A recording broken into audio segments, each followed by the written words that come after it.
At ayan mga ka-crypto, sa video na ito ay magkakaroon po tayo ng isang napakahalaga at siksik sa impormasyong tatalakayin natin tungkol sa isa sa pinakamalaking blockchain network sa buong mundo.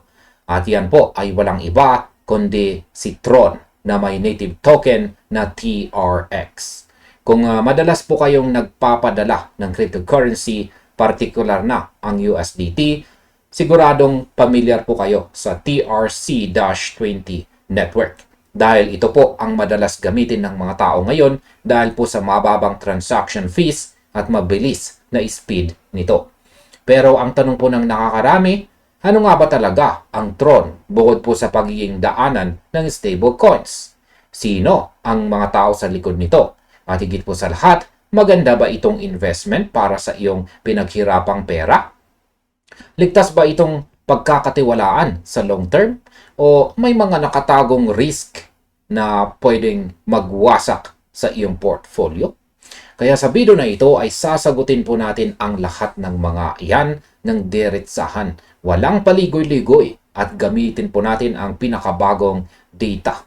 At aalamin din natin kung may katotohanan ba ang pangarap ng iba na maging milyonaryo sa pamamagitan lamang ng pagbili ng TRX.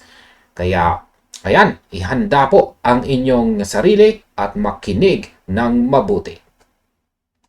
Simulan po natin sa kung ano nga ba ang Tron at sino ang nasa likod nito.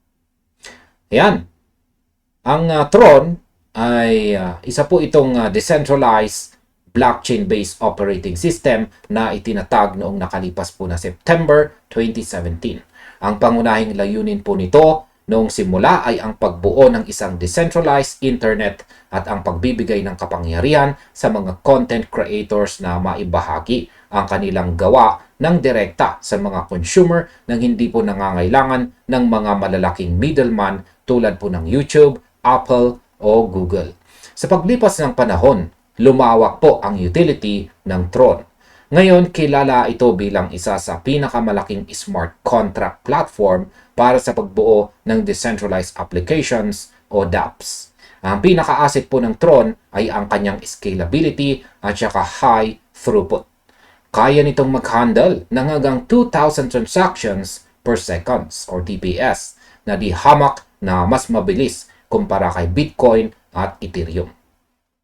Ngayon ay sino naman ang mga utak sa likod ng proyektong ito? Ang Tron ay binuo po ng Tron Foundation at ang pinakasikat at kontrobersyal na mukha sa likod nito ay walang iba kundi si Justin Sun. Si Justin Sun ay isang napakatalino at agresibong entrepreneur mula po sa bansang China.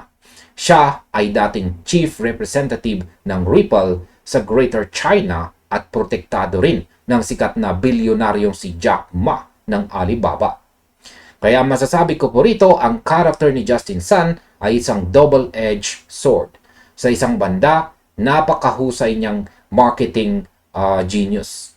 Alam niya kung paano panatilihing maingay ang Tron sa balita at saka social media. Sa kabilang banda, ang kanyang pagiging agresibo ay madalas ding nagdadala ng kontrobersiya sa buong network na siyang nagiging dahilan kung bakit nag-aalinlangan ang ilang mga institutional investors. Ayan, dito naman po tayo sa pinaka-interesting na tanong. Isa nga bang magandang investment itong si Tron at mapagkakatiwalaan nga ba ito? Ayan. Para masagot ito ay kailangan po nating tingnan ang utility nito sa totoong buhay. Ang Tron ay hindi po ito isang ghost chain o blockchain na walang gumagamit. Sa katunayan, ang Tron ang nagho-host ng napakalaking porsyento ng umiikot po sa Tether USDT sa buong mundo. Araw-araw, milyong-milyong dolyar ang dumadaloy sa TRC-20 network dahil mas practical ito para sa mga ordinaryong tao at negosyo na naghahanap ng mabilis at murang transfer rate. Dahil sa mataas na adoption nito, ang TRX token ay may steady na demand. Ginagamit po ang TRX para sa transaction fees, staking at governance sa loob ng network. Kung titingnan po ang utility, maganda ang pundasyon nito. Pero maaring nga ba itong pagkatiwalaan? Pagdating po sa technical na aspeto, ang network ng Tron ay napatunayan ng matatag sa loob ng maraming taon. Hindi ito nakakaranas ng madalas na network outages tulad ng ibang modern blockchains. Gayunpaman, pagdating po sa tiwala, hindi natin maihihiwalay ang Tron kay Justin Sun at sa Tron DAO. Ang Tron ay gumagamit po ng isang consensus mechanism na kung tawagin ay Delegated Proof of Stake or DPoS. Mayroon lamang 27 super representatives ang nagpapatakbo at nag-verify ng mga transaction sa network. Kaya masasabi ko po sa dito ay ang sistemang ito ay nagbibigay po ng mabilis na transaction. Ngunit nagiging sanhi rin ito upang maging mas centralized ang network kumpara kay Ethereum. Kung ang priority mo bilang investor ay ang purong decentralization, maaaring magdalawang isip ka rito. Ngunit kung ang tinitignan mo ay ang aktual na gamit at stability ng network, napatunayan ng Tron na kaya po nitong makipagsabayan sa mga top-tier crypto assets. Ayan, pag-usapan naman po natin ang risk. Ayan, at maaari ka ba talagang maging milyonaryo dito? Gaya ng anumang investment, ang Tron ay may kaakibat na malalaking peak ng risk. Ano nga ba ang mga ito? Ang unang malaking risk ay ang regulatory scrutiny. Sa nakalipas na mga taon, ang Securities and Exchange Commission or SEC ng United States at iba pang mga regulatory body ay masidhing binabantayan itong si Justin Sun at ang mga asset na may kaugnayan sa kanya, kabilang na po ang TRX.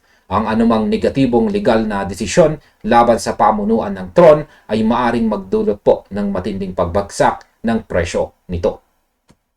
Ang ikalawang risk naman ay ang kompetisyon.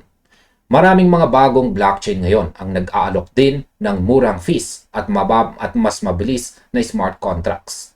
Kung ang mga stablecoin issuers tulad po ng Tether ay magpasyang ilipat ang malaking bahagi ng kanilang supply sa ibang network, malaking dagok ito para sa Tron. Ngayon ay pag-usapan naman po natin ang pangarap ng marami. Pwede ka bang maging milyonaryo dito kay Tron? Ang sagot dito ay nakadepende po sa dalawang bagay. Yan po ay ang laki ng iyong paunang puhunan or kapital at ang market cap ng coin. Si TRX or Tron ay mayroon ng napakalaking circulating supply at mataas na market capitalization. Nangangahulugan ito na para dumoble o magtriple ang presyo ng TRX, kakailanganin po nito ng bilyong-bilyong dolyar na bagong capital. Kaya masasabi ko po rito kung ang inaasahan mo ay ang mabilisang 100x or 1000x return na parang mga bagong meme coins, napakaliit po ng tsansa na mangyari ito kay TRX ngayong taong 2026. Ang TRX ay maituturing ng isang mature asset. Pwede ka pa rin kumita rito at posibleng maging milyonaryo. Ngunit kakailanganin mo ng malaking paunang kapital at mahabang panahon ng paghihintay, hindi sa loob lang ng isang gabi. Ayan, pag-usapan naman po natin ang tungkol sa long term ng Tron at ang posibleng hinaharap nito. Ayan, maituturing ba itong si Tron bilang isang magandang long-term investment at ano ang posibleng hinaharap nito? Ang hinaharap po ng Tron ay nakatali po sa development ng decentralized finance or DeFi at sa patuloy na domination ng mga stablecoins sa global market. Hanggat ang mga tao ay nangangailangan ng murang paraan ng paglilipat or pag-transfer ng funds sa buong mundo, ang Tron ay mananatiling may mahalagang papel sa crypto ecosystem. Bilang isang long-term investment, si TRX ay nag-aalok po ng passive income sa pamamagitan ng staking, kung saan maaari mong ilak ang iyong mga token upang makatulong sa security ng network kapalit ng mga gantimpala o rewards. Ito ay isang magandang insentibo para sa mga holders na may mahabang timeline. Sa aking kabuuang opinyon, Ang Tron or TRX ay isa pong solid project kung ang hanap mo ay katatagan at totoong utility sa halip na purong speculation. Subalit huwag pong kalilimutan na ang crypto market ay likas na volatile. Napakahalagang balansehin po ang ating portfolio at huwag pong ilagay ang lahat ng ating itlog sa iisang basket lamang.